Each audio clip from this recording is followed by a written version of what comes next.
Good evening सगळ्यांना. तर कार्तिकी एकादशीच्या सगळ्यांना शुभेच्छा.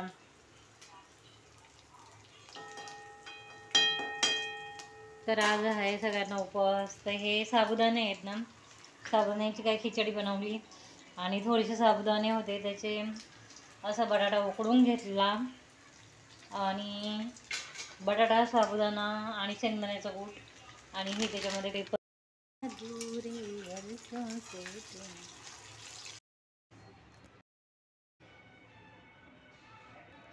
तर हे असे साबुदाणा वडा तयार आहे हा उपवासाचा.